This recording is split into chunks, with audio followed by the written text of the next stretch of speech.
ஒரு பெண் புதிதாக ஒரு சபைக்கு போய் ஞானசானம் பெற்றாள். பக்தி விருத்திக்காக சொல்றேன், நீங்க விஷயம் கேள்விப்பட்டிருப்பீங்க. அவள் புதிதாக அந்த சபைக்கு போய் ஞானசானம் எடுத்தாள். அவளுக்கு உபதேசம் அதிகமாக தெரியாது. ஆனா பரலோகம் போகணும்னு ஆசையில ஞானசானம் எடுத்துட்டா.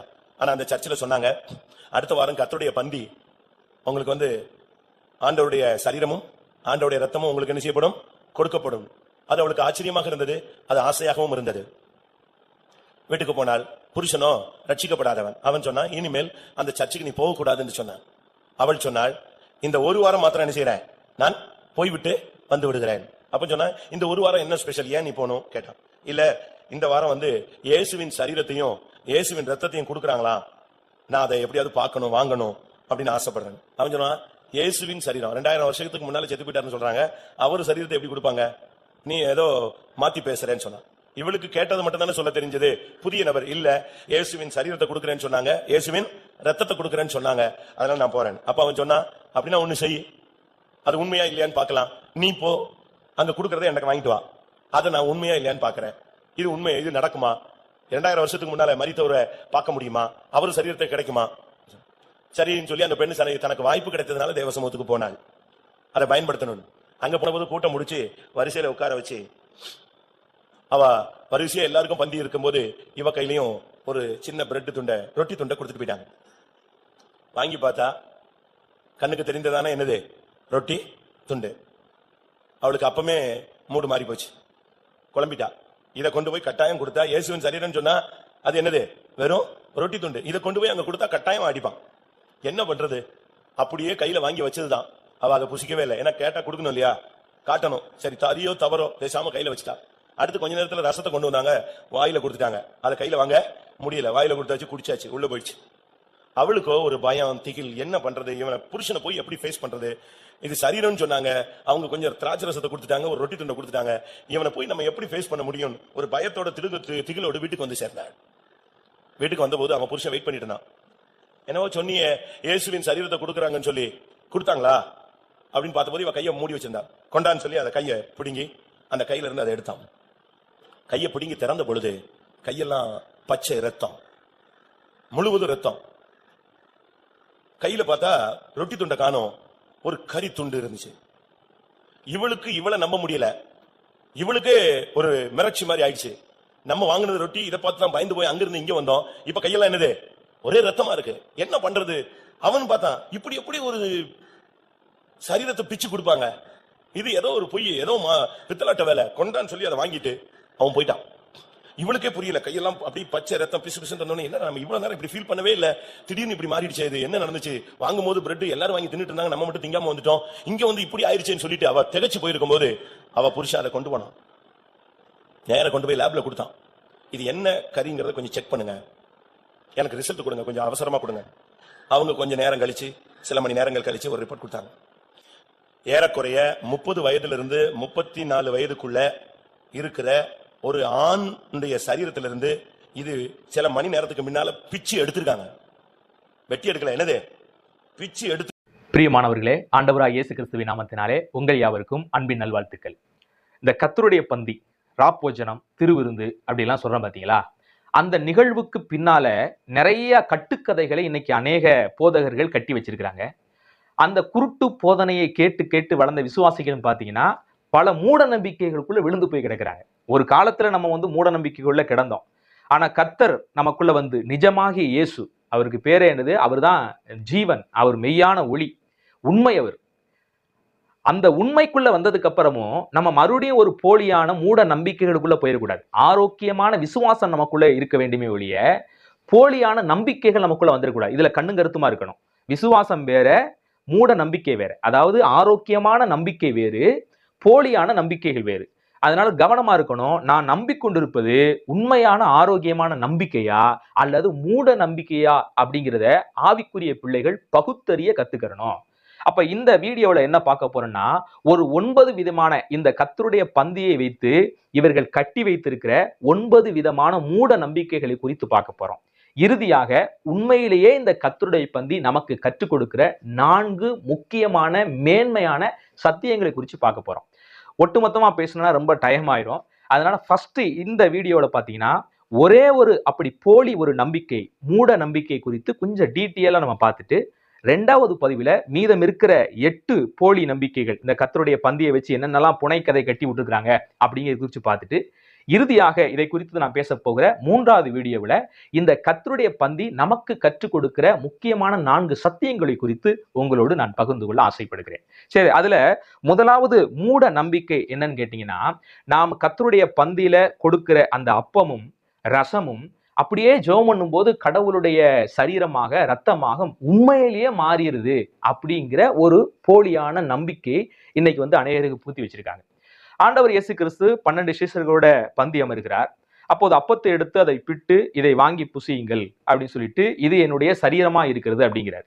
அதே மாதிரி கோப்பையில ரசத்தையும் எடுத்து இதை வாங்கி பானம் பண்ணுங்க, இது உங்களுக்காக சிந்தப்படுகிற என்னுடைய ரத்தமா இருக்கிறது அப்படிங்கிறார். இயேசு கிறிஸ்து அந்த பந்தியில அமரும்போது சீசர்களுக்கு எதை கற்பிக்க இதை ஒரு மாடலா ஒரு ஓமையா செய்யறாருன்னு கேட்டீங்கன்னா, அவர் மரிக்க போகிறார். அவர் ஒட்டுமொத்த மக்களுக்காகவும் அவருடைய மாம்சம் பிற்கப்பட போகிறது. உளப்பட்ட நிலம்போடு அவருடைய முதுகு மாறப்போகிறது. அதே சமயத்துல முழு உலகத்தினுடைய பாவத்தை இயேசு சுமந்து தீர்க்க சிலுவையில ரத்தம் சிந்த போகிறார். இதை வெளிப்படுத்தும்படியாகத்தான் அவங்க வச்சிருக்கிற அந்த சாப்பாட்டு மூலியமாகவே கர்த்தர் என்ன செய்யறாரு, அந்த சத்தியத்தை புரிய வைக்கும்படி செய்யறாரே ஒழிய, உண்மையிலேயே அப்பம் அப்படியே மாம்சமா மாறிடுச்சு, ரசம் வந்து அப்படியே ரத்தமா மாறிடுச்சு அப்படின்னு இயேசு சொல்லல. இது அப்படியே பவுலடிகளும் எடுத்து என்ன செய்வாரு, கொரிந்திஸ் திருச்சபையில இருக்கிற நிறைய பிரச்சனைகளை குறித்து விவரமாக பவுலடிகள் பல பிரச்சனைகள் கொரிந்தியர் திருச்சபையில இருந்துச்சு. நம்ம கொரிந்தியர் 1 கொரிந்தியர் 2 கொரிந்தியர் வாசிக்கும் போதே நிறைய இருக்கிற எல்லா திருச்சபையில காட்டிலும் கொரிந்தி திருச்சபையில ஏகப்பட்ட பிரச்சனைகள் பஞ்சாயத்து இருந்ததை பார்க்கிறோம். ஒவ்வொன்றாக விவரமாக வேறு ஒரு இடத்துல இருந்து கொண்டு எழுதுகிறார். அப்படி ஒரு குறிப்பிட்ட பிரச்சனை அந்த கொரிந்தி திருச்சபையில இருக்குது. என்ன பண்றாங்கன்னா, கர்த்தருடைய பந்தியில வர்ற மக்கள் வந்து குடிச்சு வெறிச்சிட்டு அங்க சாப்பாட்டு பெருந்தியெல்லாம் தின்னுபிட்டு இருக்கிறாங்க. பின்பு வந்த மக்களுக்காக வெயிட் பண்ணி அன்போடு கூட கர்த்தருடைய பந்தியை எடுக்காம இருக்கிறாங்க. இதை கேள்விப்பட்ட பவுல் அங்க இருந்து நிருபத்தை எழுதி கர்த்தருடைய பந்தியை அவங்க எப்படி அனுசரிக்கணும் அப்படிங்கிற ஒரு நல்ல ஆலோசனையை அங்க வழங்குகிறார் ஒழிய, நேரடியாக பவுலடிகள் அங்க கர்த்தருடைய பந்தியை கொடுக்கல. கர்த்தருடைய பந்தி எவ்வாறு எடுக்கப்பட வேண்டும், அப்ப இயேசு கிறிஸ்துவை அங்க நினைவுபடுத்தி அவர் எப்படி அந்த கர்த்தருடைய பந்தியில செய்தார், அந்த முறைமையை சுட்டி காட்டி தான் 1 கொரிந்தியர் 11ஆம் அதிகாரத்துல பவுலடிகள் எழுதின விஷயத்தை நம்ம பார்க்கிறோம். இதை குறித்து நான் டீட்டெயிலா நம்ம அப்புறம் கூட நம்ம என்ன செய்யலாம், விளக்கலாம். இதை தாண்டி பாத்தீங்கன்னா, யோவான் 6ஆம் அதிகாரத்துல ஆண்டவர் இயேசு கிறிஸ்து பல இடத்துல நானே ஜீவ அப்பம், என்னை புசிக்கிறவன் மரித்தாலும் பிழைப்பான், என்னுடைய சரீரம் மெய்யான போஜனமா இருக்கிறது, என்னுடைய ரத்தம் மெய்யான பானமா இருக்கிறது, இப்படி எல்லாம் ஆண்டவர் பேசுவார். இப்படி ஏன்னா ஆண்டவருடைய அந்த ஸ்டைலே பார்த்தீங்கன்னா இப்படி புரியாம ஓமையாவே நிறைய விஷயங்களை பேசுவார். நிறைய விஷயங்களை அன்னைக்கு இருக்கிற யூதர்களும் ஆண்டவர் சொல்லுகிற அந்த ஓமை சொல்ல புரியாம குழம்பி போய் தப்பான அர்த்தமே கொண்டுட்டு வருவாங்க. முதலாவதாக ஆண்டவர் பேசுறாரு, இந்த ஆலயத்தை இடித்து போடுங்கள், நான் 3 நாள்ல எழுப்புவேன் அப்படின்னு சொன்னோன்னே அவங்க தேவாலயத்தில் இருந்துகிட்டு கடவுள் ஆண்டவர் இயேசு பேசிக்கிட்டு இருக்கிறாரு. பேசணும்னு இவர் எப்படி இந்த ஆலயத்தை பண்ணுவாரு, இந்த ஆலயத்தை கட்டுக்கு 46 வருஷம் ஆச்சே, இவர் 3 நாள்ல கட்டுவாரா அப்படின்னு ஒரு பஞ்சாயத்து வச்சாங்க. ஏன்னா இயேசு எதை குறித்து பேசுறாருங்களுக்கு அவங்களுக்கு சரியா புரிய மாட்டேன்ருச்சு. அதே மாதிரி யோவான் 4ல வரும்பொழுது யோவான் 3ல வரும்போது நிக்கோதேமிட்ட பேசும்போது, நீங்க ஜலத்தினாலும் ஆவினாலும் பிறக்கிறது அப்படின்னு நிறைய பேர் அதையும் தவறாக லிட்டரலாவே எடுத்துக்கிட்டாங்க ஒழிய, தேவன் இடத்துல ஓமையாய் பேசின அந்த உண்மையான கருப்பொருளை விளங்கி கொள்ளவில்லை. அதே மாதிரி நீங்கள் அறியாத ஒரு போஜனம் எனக்கு இருக்குது அப்படிம்பாரு. யோவான் 4ஆம் அதிகாரத்துல இந்த வசனம் வரும். சீஷர்கள் எல்லாம் இருக்கிறாங்க, நீங்கள் அறியாத ஒரு போஜனம் எனக்கு இருக்குது அப்படிங்குவார். உடனே இவங்க எல்லாம் குழம்பிடுவாங்க, நமக்கு தெரியாம யாராவது ஒரு சாப்பாடு கொண்டு இருப்பாங்களோ அப்படின்ட்டு. இயேசு பின்னால கீழே விளக்குறாரு, பிதாவின் சித்தத்தை செய்வதே என்னுடைய போஜனமா இருக்குதுங்கிறாரு. அப்ப இயேசு நீங்கள் அறியாம ஒரு சாப்பாடு எனக்கு இருக்குது அப்படின்னு ஒண்ணு நம்ம நேரடியா வேற ஒரு அர்த்தத்துக்கு போயிடக்கூடாது. அங்க கடவுள் என்ன சொல்றாரு, இயேசு கிறிஸ்து புசிக்கிற அந்த ஆகாரம் எதுவா, பிதாவின் சித்தத்தை செய்து முடிப்பதே அவருடைய போஜனம்ங்கிறாரு. அப்ப இந்த இடத்துல நான் தான் மெய்யான அப்பம், என்னுடைய ரத்தம் தான் மெய்யான பானம் அப்படிங்கும் போது எதை குறிப்பிடுறாரு இயேசு? இந்த இடத்துல கர்த்தருடைய பந்தியை ஆண்டவர் கொடுத்துட்டு வர்றாரா? நீங்க நல்லா வந்து யோவான் 6ஆம் அதிகாரத்தை வாசிங்கன்னா, கர்த்தருடைய பந்தி எங்கே பரிமாறிக்கிட்டு இல்லை இயேசு, யூதர்களுக்கு ஒரு சத்தியத்தை விளக்கப்படுத்துறாரு. என்ன சத்தியம்? உங்களுடைய முன்னோர்கள் வானத்திலிருந்து வந்த மன்னாவை புசிச்சாங்க, மரிச்சாங்க, அவங்க இறந்து போயிட்டாங்க அப்படின்னா எதை குறித்து எழுதுறாரு? நியாயப்பிரமாணத்தை குறித்து எழுதுறாரு. நியாயப்பிரமாணத்தினுடைய காரியத்தை குறித்து அந்த மாதிரி ஒரு பாணியில அவங்களுக்கு விளக்கப்படுத்தி இருக்கிறாரு. ஆனா இப்போது வந்திருக்கிற நான் தான் மெய்யான போஜனம், என்ன சாப்பிடுறவன் மரிச்சாலும் கூட பிழைப்பான், மறியாமலும் கூட இவன் இருக்க முடியும் அப்படிங்கிறலாம் சத்தியத்தை விளக்குறாரு. அப்ப எதை குறித்து பேசுறாரு? நாம பந்தியில ஐயங்கார் கடையில வாங்கி பிரெட்டை பரிமாறி கொடுக்குறோம் பாத்தீங்களா, அப்புறம் திராட்சை பழத்தை அப்படியே புளிஞ்சு அதை கொண்டு வந்து கொடுக்குறோம் பாத்தீங்கன்னா, அதை சாப்பிடுறவன் பிழைப்பான்னு சொல்ல வர்றாரா? நான் உங்களை பார்த்தே ஒரு கேள்வி கேட்கிறேனே. அப்படி அர்த்தம் கொண்டோம்னா இந்த பந்தியில பங்கெடுக்கிற எல்லாரும் பரலோகம் போயிடுவாங்கன்னு உங்களால உறுதியா சொல்ல முடியுமா? ஏன்னா பந்தியில அரைகுறை விசுவாசியும் பின்வாங்கி போகிற நிறைய விசுவாசிகள் கூட கர்த்தருடைய பந்தி எடுக்கிறாங்க. எத்தனையோ விழுந்து போன பாஸ்டர்கள் கர்த்தருடைய பந்தியை கொடுக்கவும் கூட செய்யறாங்க. அப்ப இதை எடுக்கிறவன் பிழைப்பான் அப்படிங்கிறது எப்படி நீங்க உறுதியா அதை சொல்ல முடியும்? ஆனா வேறொரு உண்மையான சத்தியத்தை கடவுள் அந்த இடத்துல விளக்குகிறார் என்பதை புரிஞ்சுக்கங்க. வெறுமனே பிரெட்டை குறிச்சோ ரசத்தை குறிச்சோ அவர் அந்த இடத்துல சொல்லவே இல்லை. இந்த நம்ம சாப்பிடுற ஐயங்கார் கடை பேக்கரி பிரெட்டை சாப்பிட்றதுனாலயோ அல்லது வெறும் திராட்சை ரசத்தை குடிக்கிறதுனாலயோ நம்ம நித்திய ஜீவனை சுதந்திரிக்க முடியாது. அதை ஒன்றை நாம் நினைவுபடுத்தவே அதை நம்ம செய்யறோம். அது செய்யணும். கர்த்தருடைய பந்தி அவசியம். அதனுடைய மேன்மை நான் பின்னால நான் சொல்றேன் அப்படின்னு இருக்கிறேன். ஆனா ஆண்டவர் இங்க 6ஆம் அதிகாரத்துல சொல்ல வேண்ட சத்தியமே வேலை. ஓமையா பேசிக்கிட்டு இருக்காரு அந்த இடத்துல. நான் தான் மெய்யான பேஜனம்னா என்ன அர்த்தம்? என்னுடைய ரத்தமே மெய்யான பானம்னா என்ன அர்த்தம்? அதுதான் 6ஆம் அதிகாரத்தை தெளிவா நம்ம வாசிக்கணும். அப்பதான் இயேசு சொல்ல வந்த அந்த கருத்தை புரிஞ்சுக்க முடியும். இயேசு பல ஓமைகள் பேசும்போது அன்னைக்கு இருந்த சீசர்களாலேயே சில விஷயங்களை புரிஞ்சுக்க முடியல. தனியா போய் கேட்டாங்க. அப்ப நாம சில விஷயத்துக்கு அர்த்தங்களை புரிந்து கொள்ளக்கூடாது. நான் சில வசனங்களை வாசிக்கிறேன், கவனிங்க. யோவான் 6ஆம் அதிகாரத்துல அந்த மெய்யான போஜனம்னா என்ன, மெய்யான பானம்னா என்னங்கிறத இயேசுவே அந்த இடத்துல விளக்கியிருப்பாரு. யூதர்களுக்கு அன்னைக்கு புரியல. இன்னைக்கு நம்ம ஆட்களுக்கு நிறைய பேருக்கு அது புரியாம தான் உட்கார்ந்துருக்கிறாங்க. அவங்கள என்ன நினைச்சுக்கிட்டாங்கன்னா, இவர் எப்படி தான் சரீரத்தை பிச்சு கொடுப்பாரு அப்படின்னு அவங்களுக்குள்ள வாக்குவாதம் பண்ணி சண்டை போட்டுக்கிட்டாங்களாம். நம்ம ஆட்க மாறா என்ன செஞ்சுட்டாங்க, அதை அப்படியே நம்புற ஒரு கேஸாவும் மாறிட்டாங்க. இப்ப நான் ஒரு வார்த்தையை நான் வாசிக்கிறேன், கவனிங்க. யோவான் புத்தகம் 6ஆம் அதிகாரம் 35வது வசனத்துல, இயேசு அவர்களை நோக்கி, ஜீவ அப்பம் நானே, என்னிடத்தில் வருகிறவன் ஒரு காலும் பசியடையான், என்னிடத்தில் விசுவாசமா இருக்கிறவன் ஒரு காலும் தாகமடையான். அப்ப என்ன சொல்ல வர்றாரு? நம்ம தாகமடையாம இருக்கிறதுக்கு, நம்ம திருப்தியா இருக்கிறதுக்கு இயேசு கிறிஸ்துவை விசுவாசிக்க வேண்டும். அந்த விசுவாசம் தான் அவரை உண்பதற்கு அடையாளம். இயேசு அதுக்கு முந்தின அந்த 4ஆம் அதிகாரத்துல சொல்றாருல்ல, நீங்கள் அறியாத ஒரு போஜனம் இருக்குது, சாப்பாடு இருக்குது அப்படின்னா என்ன அர்த்தம்? பிதாவின் சித்தத்தை செய்வதுதான் அவருடைய சாப்பாடுன்னு சொல்ற மாதிரி இந்த இடத்துல இயேசுவை விசுவாசிக்கிறது தான் உண்மையான போஜனம். அவரை சாப்பிடுறது, அவருடைய ரத்தத்தை பானம் பண்ணுவதுன்னு அடையாளப்படுத்துறாரு. கீழே பாருங்க, 40வது வசனத்தை வாசிக்கிறேன் பாருங்க. குமாரனை கண்டு அவரிடத்தில் விசுவாசமா இருக்கிறவன் எவனோ அவன் நித்திய ஜீவனை அடைவதும் நான் அவனை கடைசி நாளில் எழுப்புவதும் என்னை அனுப்பினவருடைய சித்தமா இருக்கிறதுங்கிறார். அப்ப ஆண்டவராகிய இயேசு கிறிஸ்துவை விசுவாசிக்கிறவனுக்கு தான் நித்திய ஜீவன். அவன் பிழைப்பான், மரிச்சாலும் பிழைப்பான். கவனிங்களா? அப்ப தன்னை விசுவாசிக்க யூதர்களை பார்த்து என்னை விசுவாசிங்கப்பா, இந்த விசுவாசம் தான் நீங்க என்னை உட்கொள்ளுகிறதுக்கு அடையாளமா இருக்குது, அப்படி என்னை விசுவாசிங்கன்னா நீங்க மரிச்சாலும் பிழைப்பீங்க அப்படிங்கிற அர்த்தத்தை தான் இந்த அதிகாரம் முழுக்கவுமே கர்த்தர் உணர்த்துகிற சத்தியம். பந்தியை குறித்து ஆண்டவர் இங்க பேசிட்டு வரல. இன்னொரு வசனத்தை வாசிக்கிற பாருங்க, 47வது வசனம், என்னிடத்தில் விசுவாசமா இருக்கிறவனுக்கு நித்திய ஜீவன் உண்டென்று மெய்யாகவே நான் உங்களுக்கு சொல்லுகிறேன். சொல்லிட்டு தான் கீழே சொல்றாரு, ஜீவப்பம் நானே, உங்கள் பிதாக்கள் வனாந்திரத்திலே மன்னாவை புசித்து மரித்தார்கள், இதிலே புசிக்கிறவன் மரியாமலும் இருக்கும்படி வானத்திலிருந்து இறங்கி வந்த அப்பம் இதுவே அப்படிங்கிறார்.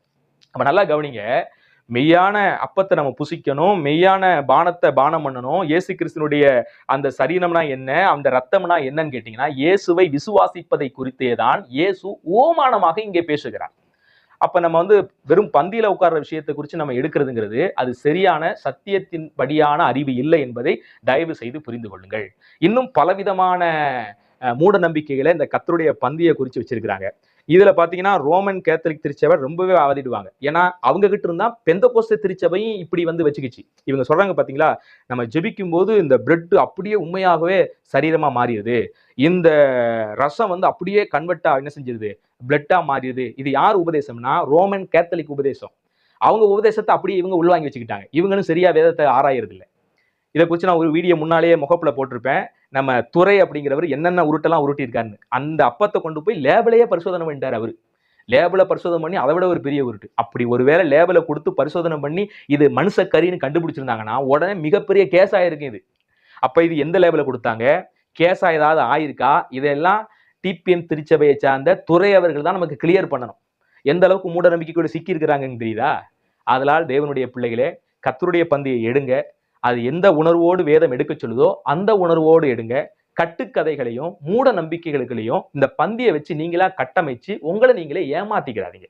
அதனால ஆண்டவராகிய இயேசு கிறிஸ்துவை விசுவாசித்து முடிவு வரியந்தம் அந்த விசுவாசத்திலே நிலைத்திருக்கிற ஒவ்வொருவனுக்கும் நித்திய ஜீவன் உண்டு. கர்த்தர் அவனை கடைசி நாளிலே எழுப்புவார். அந்த ஆசீர்வாதத்தை இந்த வீடியோவை பார்த்து கொண்டிருக்கிற உங்கள் ஒவ்வொருவருக்கும் கர்த்தர் தருவாராக.